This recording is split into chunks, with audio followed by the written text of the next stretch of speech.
Welcome, everybody, and thank you for joining us today. For those who might not be familiar with the National Juvenile Justice Network, or NJJN, we are leading a national movement of state-based juvenile justice coalitions and organizations, as well as alumni of our Youth Justice Leadership Institute and our allies and national partners. So we currently have 53 organizational members in 43 states. And through our work, we seek to shrink our youth justice systems and make what remains fair and effective, and one that treats youth and families equitably and with dignity and humanity. So I want to introduce our presenters to you today. We're very excited to have with us Naomi Smoot and Rachel Marshall. For their full bios, please see our registration page. Just briefly, Rachel Marshall is the Federal Policy Counsel at the Campaign for Youth Justice, and she's also an active leader in the Act for JJ Coalition. And Naomi Smoot is the Executive Director of the Coalition for Juvenile Justice, and during her tenure at CJJ, she has spearheaded the organization's federal policy work and served as a co-chair of the Act for JJ Coalition. So after this webinar, in the next few weeks, just to let you know, we will also be scheduling a advocacy-focused strategy session that will likely be for our NJJN members. And with that, I'm going to turn it over to Rachel and Naomi. And most likely, we will be doing questions through the question box. So please, send in questions at any time. What we can, we'll answer in writing to you, and otherwise you should have an opportunity at the end for the presenters to answer your questions. Thanks very much. Hi everyone, this is Rachel with the Campaign for Youth Justice. Thanks again so much for joining us today.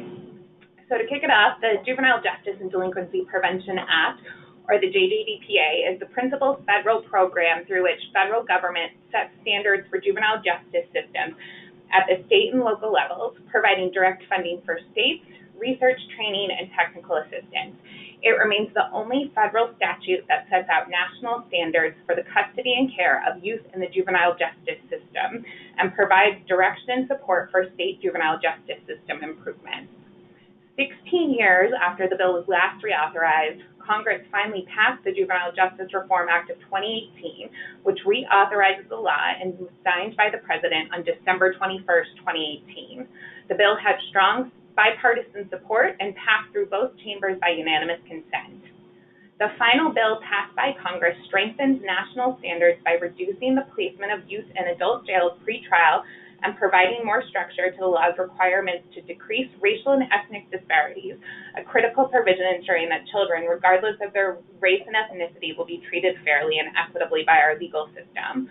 The bill also promotes the use of alternatives to incarceration, supports the implementation of trauma-informed evidence-based practices, calls for the elimination of dangerous practices in confinement, improves conditions and educational services for incarcerated youth, focuses on the particular needs of special youth populations, such as trafficked youth and tribal youth.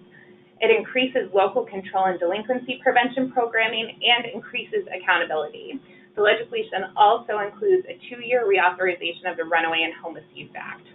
It's important to note that all of the amendments related to the state plans and core protections will take effect no earlier than fiscal year 2020, and then many of the provisions that we'll talk about today will be phased in over time. Thank you, everyone. This is Naomi Smoot. As Melissa mentioned, I'm the Executive Director of the Coalition for Juvenile Justice and co-chair of the Act for JJ Coalition. I'm going to just briefly go through some history of the JJDPA.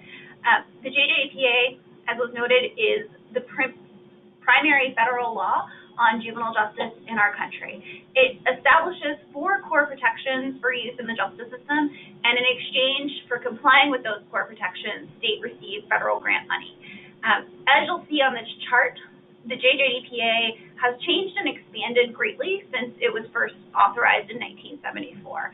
At that time, it was primarily focused on the deinstitutionalization of status offenders. So a status offense, for example, is running away from home, skipping school. It ensured that folks couldn't be locked up for those behaviors. It also included a separation requirement. So if I was a minor and I was placed in a facility, I had to be separated from adults at that point in time. Since then, the JJDPA has expanded and developed significantly. We now also have 2 additional core requirements that we'll talk about in greater detail in a moment. First, ensuring that young people are not placed in detention facilities for adults, and most recently, ensuring that states address racial and ethnic disparities within the justice system. That's a language change that we'll talk a little bit more about later on.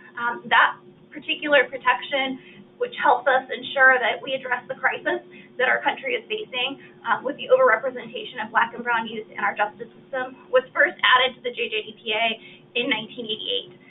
Since then, it's shifted first from just addressing disproportionate minority contact, then to confinement then to contact, and most recently to racial and ethnic disparities.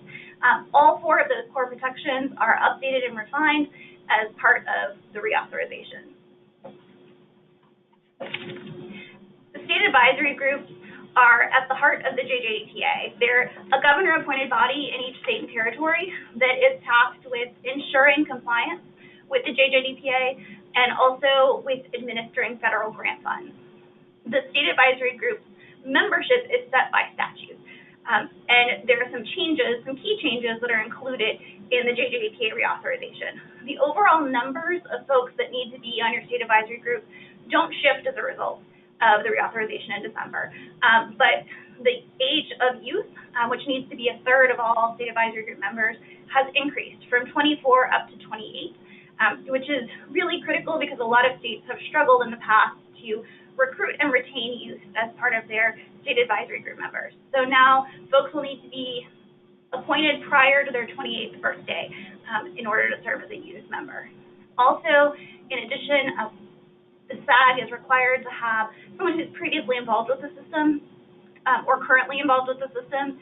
And in instances where someone who fits that criteria can't be found and it's found to be an appropriate replacement, a family member can sit in for that appointment. Again, that's only if you can't find someone in your state who is either currently or previously involved with the system. So the focus there continues to be on getting voice of folks with lived expertise in the system to be a part of your state advisory group. And then also the prevention and treatment representative that's on each state advisory group has also, as you can see on the screen, just been really broadly expanded the different positions that they can fill. There's also 3 new folks who are going to serve on the state advisory group. The first is someone who is licensed or certified by their state to address mental health and substance abuse. This is in part a response to the opioid epidemic that's been sweeping the country and recognition that both mental health is overrepresented in the justice system and that also we need to work on addressing substance abuse. The new state advisory group requirements also include a victim or witness advocacy representative, particularly someone who works on sexual abuse and exploitation and trauma. And then third, the most recent requirement includes for states that have an Indian tribe located within their jurisdiction as defined by federal law, they will need to have an Indian tribal representative. If someone who is an Indian tribal representative is not available, then someone with significant expertise in juvenile justice systems in Indian tribal communities can fill that spot. So the state plans are, again, a key component of the Juvenile Justice and Delinquency Prevention Act. They're the basis for what states do in their juvenile justice systems. The new JJDPA has several changes that are key to state plans specifically. First, for the first time, those plans need to be posted on a publicly available website. The goal there is to make that information accessible to average citizens and to make more awareness around what's going on with juvenile justice in our system. In addition to the state plan, states have previously been required to issue a report to their governor about what's going on in their juvenile justice systems. Those reports previously were required on an annual basis. The JJDPA reauthorization shifts that to every other year. In the state plan itself, not the report to the governor, but the state plan, states are now going to be required to explain their use of evidence-based and promising practices, adolescent brain science, and then also a number of other components, like how they're going to reduce the number of youth who are incarcerated, engage family members, and stop the use of restraints on known pregnant youth. One other thing that I'll highlight here is that there's a number of new funding areas that are permitted under the JJDPA Reauthorization. Specifically, new funding is permitted for sealing and expungement of records, indigent defense, problem-solving courts, gang interventions, girls, and also compliance with the JJDPA core requirements. One of the core requirements that was first added in the 1974 iteration of the Juvenile Justice and Delinquency Prevention Act was the deinstitutionalization of status offenders, or DSO core requirement. Again, as I mentioned, this applies to status offenses which can include running away from home, skipping school, those sort of low-level behaviors that are illegal only because someone hasn't yet reached the age of 18 in their jurisdiction. In the 1980s, there was an exception which essentially swallowed the rule that was added. It was known as the valid court order exception. And up till now, essentially in order to use that, many jurisdictions, all that needed to happen was I would go before a judge, the judge would tell me, Naomi, stop skipping school. If I then skipped school again, she could lock me up. About half of all states have already stopped using the valid court order exception. And in many jurisdictions, there's just a handful of states, a handful of courts that still use it. This, we had hoped as part of the JJDPA reauthorization to phase out that valid court order exception, because we know now that locking kids up, particularly for those low-level behaviors, doesn't help anybody. We were able to get some additional teeth added to that valid court order exception, though. So now, in order to use the valid court order exception, anytime a young person comes in for status offense behavior, courts are going to have to be notified within 48 hours and hold a hearing.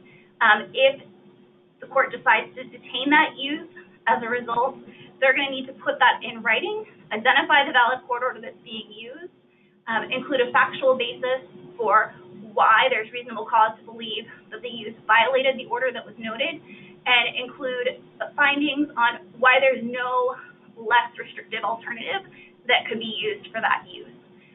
There is a 7-day limit on use of the valid court order, and they can't renew that order. And what I mean by that is that if I've already spent my 7 days, the judge cannot then extend me to 14 days or 9 days, and they can't use that same court order to place me back in detention again. If I have left the detention facility, violate a new order, I can then be held in that court order, but each order can only be used to hold a youth one time. The next court protection is the jail removal court protection. So previously, this protection applied only to youth facing delinquency charges. Under the updated Act, states will now have 3 years from the time of implementation of the Act to remove youth, including those certified as adults, from adult jails and lockups, unless a court finds that it is in the interest of justice to keep the young person in an adult facility. So in determining the interest of justice, a court has to consider 7 factors, and those factors include the age of the young person, the physical and mental maturity of the youth, the present mental state of the youth, including whether he or she presents an imminent risk of self-harm, the nature and circumstances of the charges, the juvenile's history of delinquency, the relative ability of the available adult and juvenile facilities to both meet the needs of the particular youth, but also protect the other youth in their custody, and any other relevant factor the court deems necessary. If the court concludes that the balance of these factors points in favor of detaining the youth in an adult facility, the court must hold a hearing once every 30 days to review whether the detention is still in the best interest of justice. And it's important to note that the Act defines an adult as an individual who has reached the age of full criminal responsibility. So what that means is that in the 4 states where the age of criminal responsibility is below 18, in 4 states it remains 17, 17-year-olds would still be able to be held in adult facilities. Right now, a little more than half of states allow youth transferred to the adult system to be held pretrial in juvenile facilities, but the remaining states will need to change their laws in the next 3 years in order to be in compliance with the law. And the next core protection goes hand in hand with the jail removal provision, and that is sight and sound separation. So in instances where a court determines that it is in the interest of justice to permit a young person to be placed in an adult jail or lockup, that young person may not have sight and sound contact with the adult inmates. Further, a hearing must take place every 30 to 45 days to review placement, and a young person cannot be held in an adult facility for longer than 180 days unless the court finds in writing that there is good cause. One of the core protections that has the largest amount of changes to it is the racial and ethnic disparities core requirement, in part because this is the first time that it's been called the racial and ethnic disparities core requirement. Right now, before the implementation goes into effect, it's still known as the disproportionate minority contact core requirement, but the JJDPA Reauthorization updates that and shifts the language to something that's more reflective of where much of the field was headed over the past 10 years. I think one of the things that's important to highlight here is that the changes related to racial and ethnic disparities in the JJDPA have been changes that have been pushed by advocates for 6 years or more as part of the reauthorization effort. This is separate and apart from a new plan that was unveiled in June of last year by OJJDP to change the disproportionate minority contact requirement. And it's unclear how those two plans are going to change each other and impact each other. Much of this, which we've talked about already and which we'll talk about later in the webinar, but many of these provisions are going to have to be clarified further through guidance and regulations from the Office of Juvenile Justice and Delinquency Prevention. But changes to the racial and ethnic disparities core requirement that were included by statute focus on including both race and ethnicity. So this is going to be the first time that states will be required to collect data around ethnicity in addition to race at the key points of contact with the justice system. Ethnicity is being defined here as it is in the U.S. Census Bureau, which is pretty straightforward, Hispanic or not Hispanic. We've had a lot of questions around, are there other communities and populations that will need to be collected data on, and this is just the U.S. Census Bureau definition. It also requires states to have an actionable plan with measurable goals aimed at addressing points of disparity that are shown through data. So whichever points in the system, arrest, diversion, whichever points in your system are showing that there's the most disparity there are the ones that that action plan is going to be focused around. One other thing, this shift in language and shift in the protection is part of an increased focus on equity more broadly and both system and the role of systems in creating equity.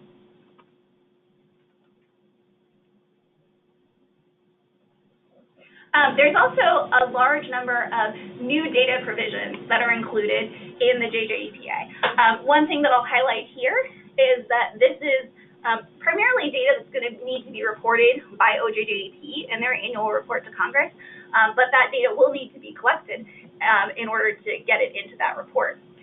In addition to the first use of the term ethnicity and collection around ethnicity as defined by the U.S. Census Bureau, there's also going to be a number of other new data points. Number of status offenses petitioned to court and held in detention.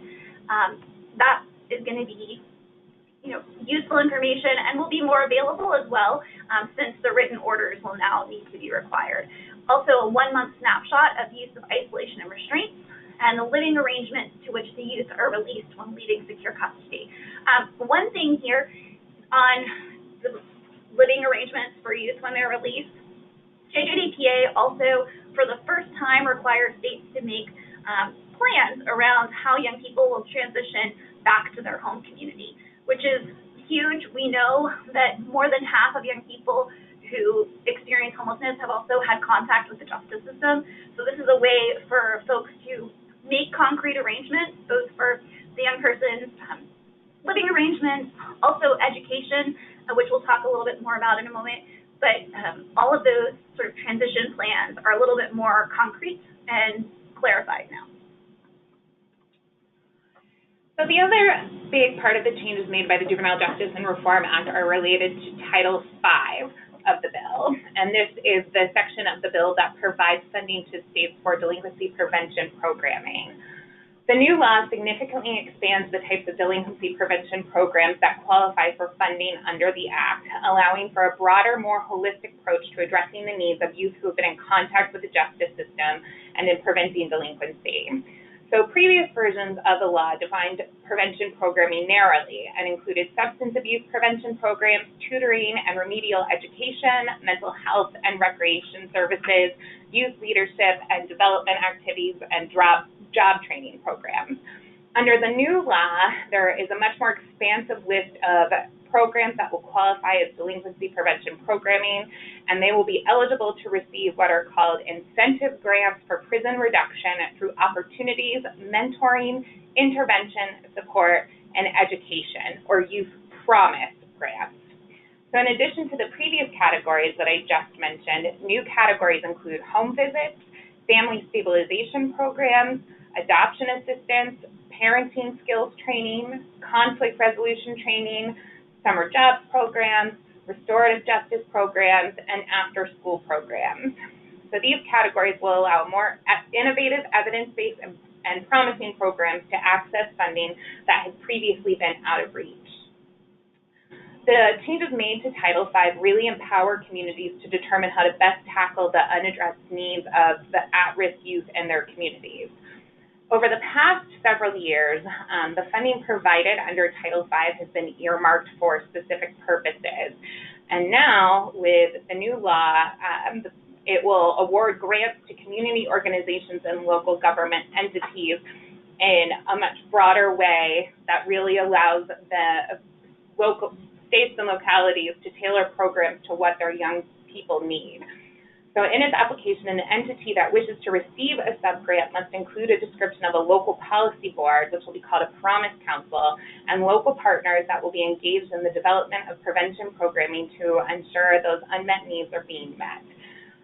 The recipient subgrant must also agree to match 50% of the grant funding awarded, and only 5% of the total Title V budget can be used to pay for activities of that policy board. Also just wanted to note that under Title V, there is a requirement that 11% of the funding be awarded to Indian tribes to be used for tribal juvenile delinquency prevention services to care for at-risk or delinquent youth upon release on tribal lands. So since the Act has last been reauthorized in 2002, federal funding for juvenile justice programs has been cut by almost 50%. These once robust funding streams took a serious hit as a result of the lack of the reauthorization, and we're hoping that the new law will begin to turn the tide on this issue. So the law authorizes $176 million to be appropriated for Juvenile Justice and Delinquency Prevention Act programs, so Title II and Title V, in fiscal years 2019 through 2023. Of that $176 million, a little over $96 million can go towards Title V.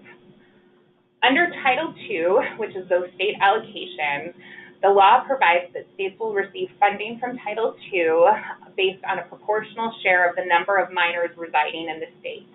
States with small populations will receive a minimum allocation of $400,000 per year and $75,000 per year for U.S. territories, and that's the same as the law previously before the bill had been reauthorized.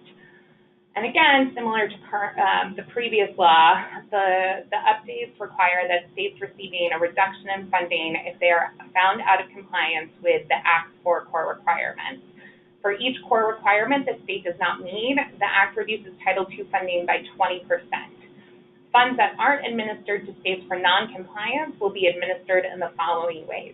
Half of the funds will be spent on technical assistance to help states come back into compliance, and the other half will be redistributed to states who are in full compliance with the Act.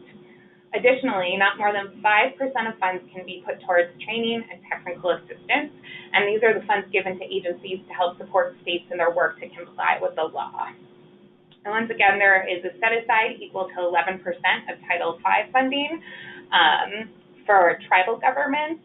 And again, as I previously mentioned, the law includes a 2-year straight reauthorization of the Runaway and Homeless Youth Act and sets appropriations for those programs at a little over $127 million, and that's for fiscal year 2019 and fiscal year 20.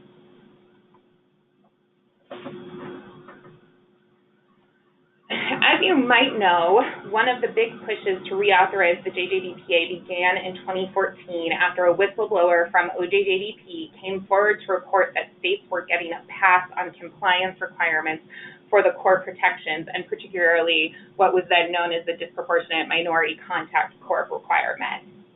Senator Grassley, who was then the chairperson of the Senate Judiciary Committee, held an oversight hearing in 2015 and, of course, went on to become one of the main co-sponsors of the reauthorization bill. Because of this oversight hearing and Senator Grassley's involvement, it led to the inclusion of new oversight provisions in the bill, including a requirement for a programmatic and financial assessment of OJJDP, an analysis of internal controls to ensure grant recipients are actually using those funds appropriately and within the scope of the law. And the Attorney General must provide Congress with an estimated amount of formula grant funds dispersed since 2010 that did not meet the requirements under the law. And this final report must be made public. In addition to the new oversight provisions, there are many new research and evaluation requirements under the bill. Under the law, OJJDP must oversee the Coordinating Council on Juvenile Justice. This isn't new, but under the new law, there are going to be several new members on that council, including the Director of Substance Abuse and Mental Health Services Administration and the Department of the Interior. Further, the Coordinating Council must provide a report to key congressional committees within 120 days of their last meeting.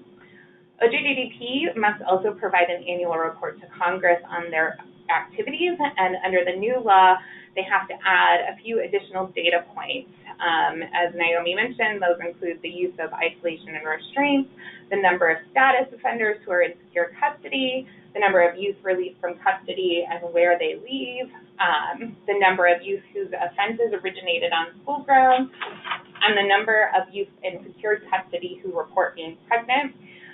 The criteria used to establish evidence-based or promising practices, and a description of funding to Indian tribes. Finally, the law significantly expands the scope of research OJJDP is required to conduct, analyze, and publish. So compared to prior versions of the JJDPA, the new law removes much of the administrator's discretion in setting OJJDP's research agenda. For example, the previous research provisions authorized OJJDP to research and evaluate various juvenile justice issues such as recidivism prevention, juvenile violence, and reducing the proportion of minority youth in out-of-home placements. But none of this was mandatory. So now OJJDP will be required to research these topics in addition to new topics, including the impact of prosecuting and sentencing youth as adults, efforts to reduce recidivism via alternatives to our incarceration, and better personnel recruitment and training for state staff. The new law also mandates a statistical analysis of data related to a variety of youth justice issues, including serious crimes committed by youth, juvenile violence, and the juvenile justice system as a whole. And once again, this statistical analysis was discretionary prior to the reauthorization. The new reauthorization also makes clear that training and technical assistance is a priority. As Rachel mentioned earlier, 5% of the Title II funds will be made available for training and technical assistance. And OJJDP must also provide states with best practices in discharge planning. Again, we talked a moment ago about the fact that there is more of a focus on reentry in the new reauthorization than there has been in previous iterations of the bill. They'll also need to provide an assessment of living arrangements for youth who receive out-of-home placement and establish a national recidivism measure. This is particularly important since numbers and data and how this issue is measured across states often varies broadly. TA and training from OJJDP is very clearly delineated what's expected under HR 6964, which was the reauthorization bill that passed in December. It needs to include best practices for legal representation of children, best practices related to youth charged with status offenses, training and technical assistance for local and state correctional officers to reduce the use of dangerous practices, which includes both pepper spray, restraints, a broad range of dangerous practices that exist, and ways to adopt positive youth development practices. The training and technical assistance is really critical, particularly as we head into this first phase of implementation. As many of you on the phone may know, traditionally October is the first round of determinations of whether a state will be eligible, right? Submitting your state advisory group list, all of those sort of first pass level of determinations are made in October. And so making sure that training and information is available in advance of that is crucial for states as they try to ensure that they are in compliance. So I'm going a little bit off script here, but those of you who are on the phone, I would definitely encourage you to help with your state legislatures, help with your federal legislators, help ensure that states have what they need in order to be in compliance with this act when it starts to take effect at the start of the next fiscal year. What we've seen in recent years is a number of states moving away from participation in the act. And we want to make sure that as many states as possible remain in this so that we can get the protections for our young people that they need, and states can get the funding that they need to make sure that those protections are carried out. It's really a two-way street, and information is going to be needed in order to make sure that that can happen. Rachel and I are both here to the extent possible to help with any questions that you might have. But again, that training and technical assistance from OJJDP itself, particularly guidance, regulations, which haven't been updated since the 1990s, all of that is critical as we move forward.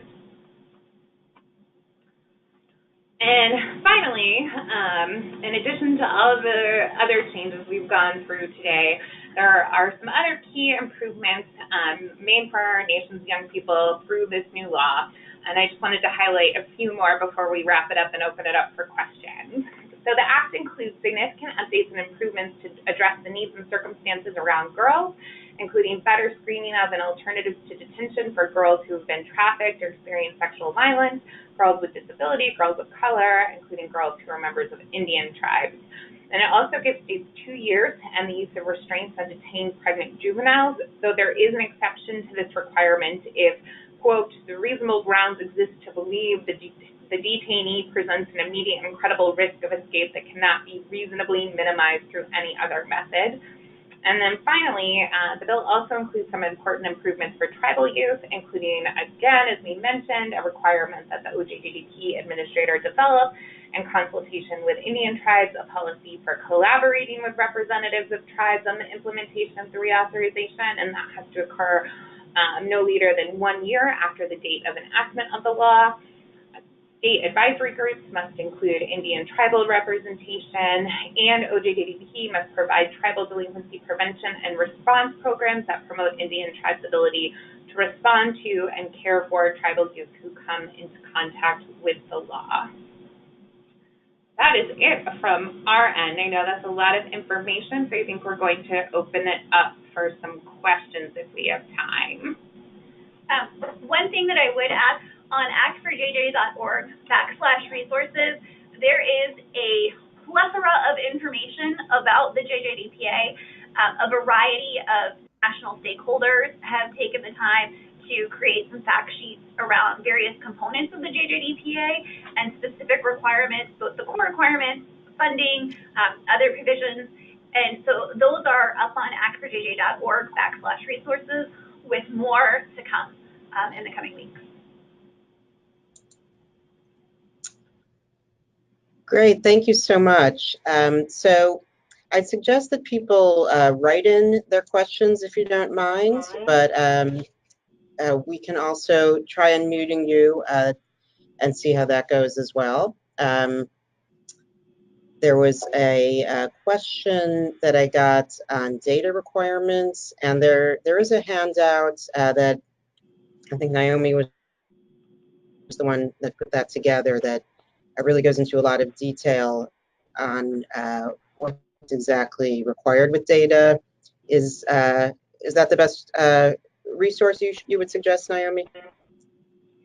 Yeah, there's a list actually on juvejustice.org and also on askforjj.org that has a chart that goes over all of the new data requirements and where those are required for.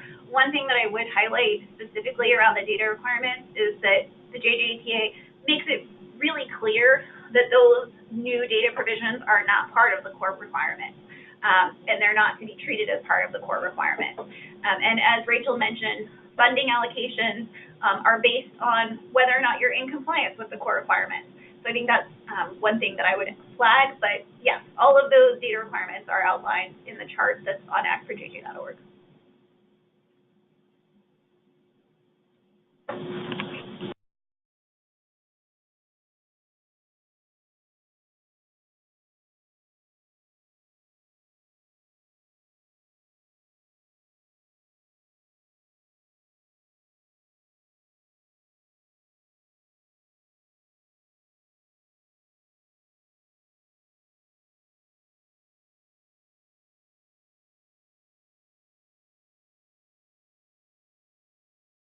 Sorry. Another question that we got was whether there was any type of sanctions for states that don't adhere to these regulations. So for the four core protections, those are the only mandatory provisions that would create a penalty. So if a state is not in compliance with one of those core protections, they receive a 20% ding to their funding for each core requirement that they're not in compliance with, which is actually the same as it was under the previous version of the law. One caveat to that, for the past several years, OJJDP has sort of had a do not pass go, do not collect $200 approach to state advisory group membership and some of the other provisions around state plans. It's unclear yet whether this is whether and how the new iteration of the Act will impact that approach that's been taken, and whether any of those additional changes will be included in that or anything will be taken out.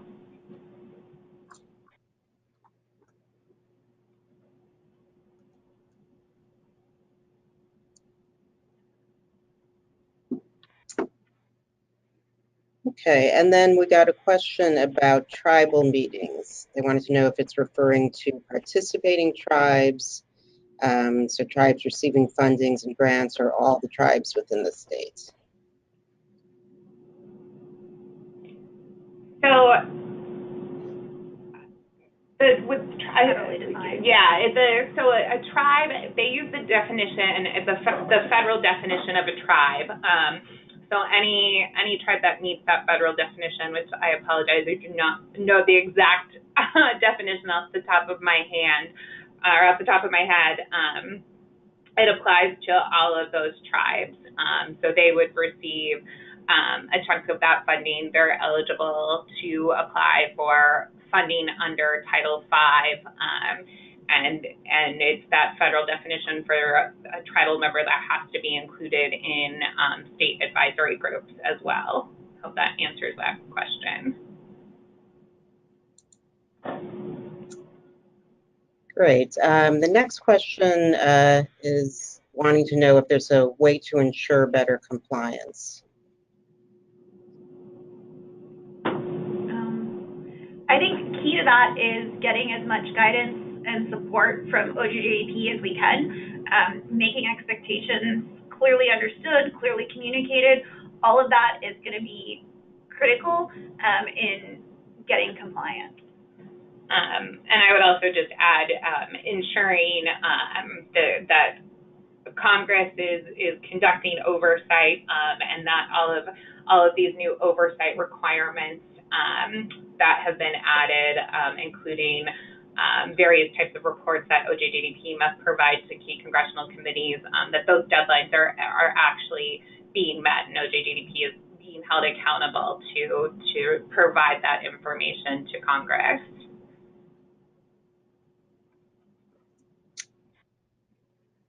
Great, thank you.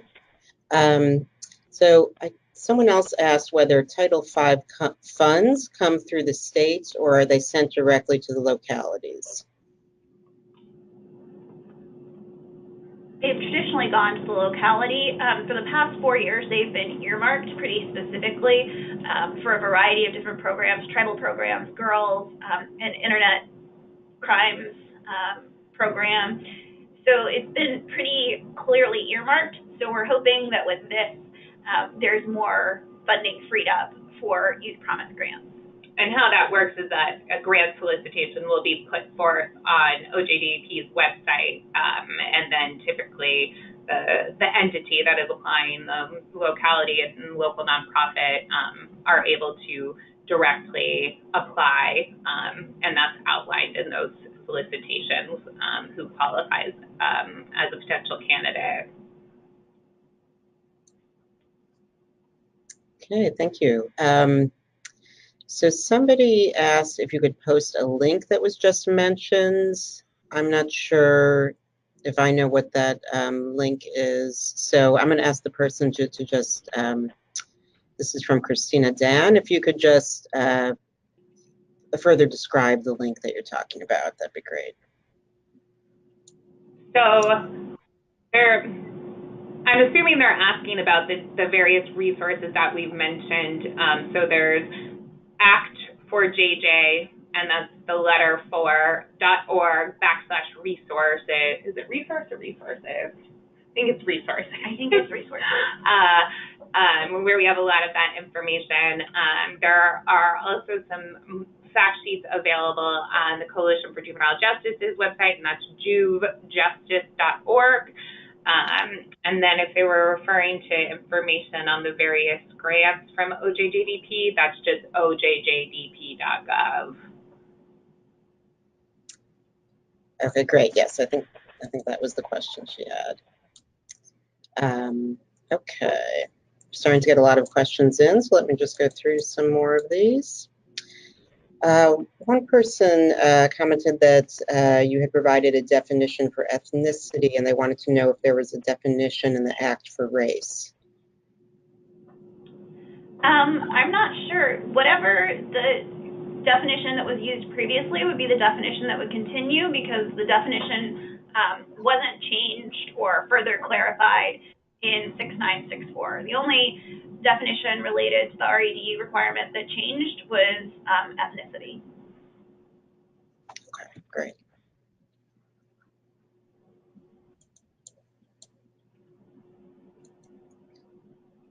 Now, here's another question regarding tribes. So they're referencing your last slide where it stated that OJJDP will meet with all the tribes within 1 year of implementation, and wanted to know whether this means that the SAG will need to meet with all the tribes within the state or only with the tribes receiving funding. So I think I might have not been speaking clearly, but OJJDP with consultation of Indian tribes has to come up with a policy for collaborating with representatives of tribes on the implementation of reauthorization, and it is that policy has to be created within 1 year of implementation of the Act, and what that is for any Indian tribe that meets that federal definition, OJJDP has to come up with a plan for how they will collaborate with tribes to ensure their consultation and to ensure that the law is being fully implemented on tribal lands as well.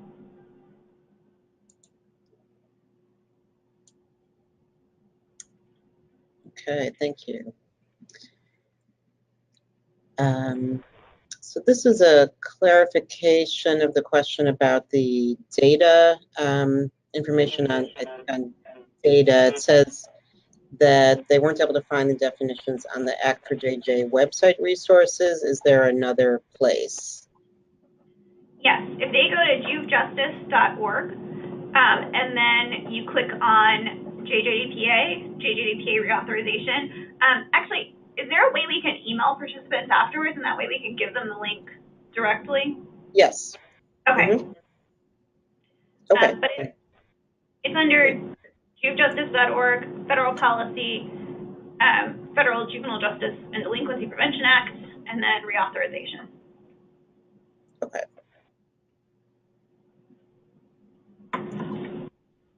Okay. I think that we might be nearing the end of questions.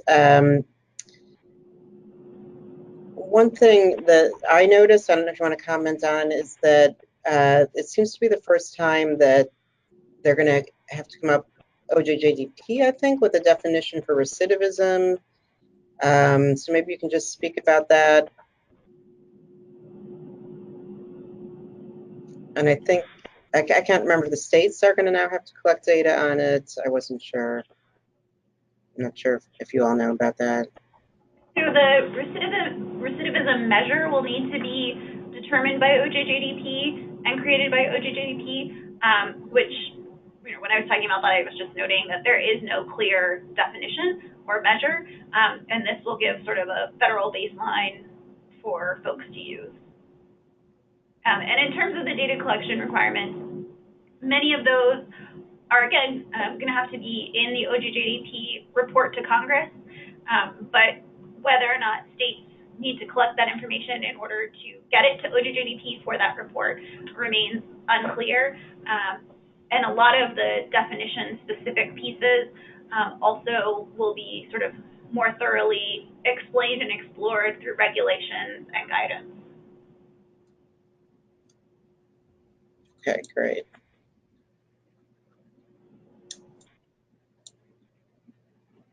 Okay. I think that we are at the end of our questions. I'm just going to go through real quick and make sure I haven't missed anybody. And if anybody would prefer to ask their question, you can click the raised hand, and we can also try unmuting you and see if that works. So just going through. I think we have everything. I will, a few people asked about a recording of the webinar and the PowerPoints. So those will be sent out after the webinar. So everybody should be able to get that. And otherwise, I think that we are done. So I wanted to thank our presenters very much. We really appreciate it. And thank you to everybody who called in. And have a wonderful afternoon. Thank you. Thank you. Thank you.